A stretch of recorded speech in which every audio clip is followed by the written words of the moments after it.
Donc, comment tracer un graphique d'une fonction linéaire ou une fonction de degré 1? En fait, ça va être simple. Une fonction linéaire, on sait que la droite, en fait, le graphique va toujours être une droite. Fait qu'à ce moment-là, sachant que par 2 points passe toujours une seule et unique droite, on a seulement à établir la règle, se trouver 2 points par la suite, puis faire passer mon graphique par les 2 points. Donc, on est toujours dans l'exemple de Didier. On avait vu tantôt que la règle était, je vais l'écrire sous forme fonctionnelle ici pour le besoin de la cause. Donc, je dis que la règle, dans le fond, c'est f de x. Notre taux de variation, c'était 10 pour chaque x heure, plus une valeur initiale de 20. Donc, si je veux me tracer un graphique, dans le fond, ce que je peux faire, je peux compléter une table de valeurs, puis dans cette table de valeurs-là, je vais aller me trouver 2 points tout simplement. Donc, je vais avoir un x, je vais avoir un y. Je vais décider des valeurs de x, puis je vais aller calculer avec ma règle les valeurs des y. Je vais tout le temps prendre la valeur du x qui vaut 0, comme ça va me donner, dans le fond, ma valeur initiale. Fait que si je prends ma règle, f de x égale 10x plus 20, si je vais aller calculer f de 0 pour savoir quelle est l'image de ma fonction quand mon x vaut 0, quelle va être la valeur de mon y, bien, je vais avoir 10 fois 0 qui va donner 0 plus 20 qui va donner 20. Ça veut dire que lorsque mon x vaut 0, mon y vaut 20. J'ai mon premier point que je vais aller mettre tantôt dans mon graphique. Je trouve maintenant mon deuxième point. Pour mon deuxième point, je vais aller prendre un point un petit peu plus loin. Par exemple, si je calcule f de 5, je veux savoir après 5 heures, ça va m'avoir coûté combien. Donc, mon taux de variation 10 fois mon nombre d'heures 5 plus ma valeur initiale 20. Bien, à ce moment-là, ça va me donner 50 plus 20, 70 $. Je vais avoir le point 5 heures, 70 $.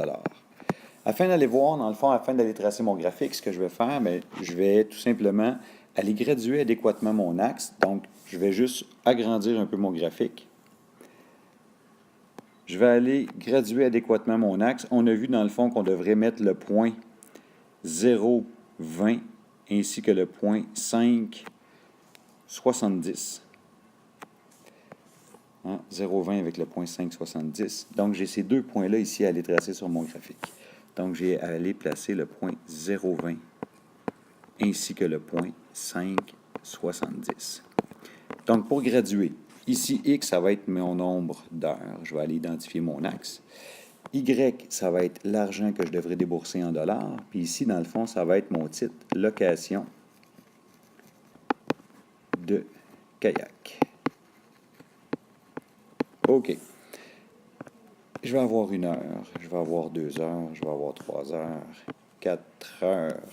Un petit peu. Donc, j'ai mis un petit 5. On va aller effacer ça. Donc, 4 heures ici et 5 heures. Au niveau des prix, bon, je vais aller, mettons, ici à 10, 20, 30, 40, 50, 60, 70, 80, 90. Donc, ça va être à tous les 10 $ qu'on va être gradué.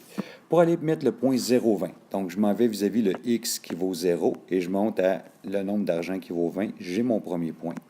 Ensuite de ça, je vais aller mettre le point 5 heures, 70 $. Donc, je m'en vais jusqu'à 5 heures et je vais graduer jusqu'à 70 $. Donc, 20, 30, 40, 50, 60, 70. Donc, le point 70 va être ici. Le point 5 va être là. Je mets mon point ici. Et là, avec une règle, j'ai tout simplement à aller relier les 2 points ici.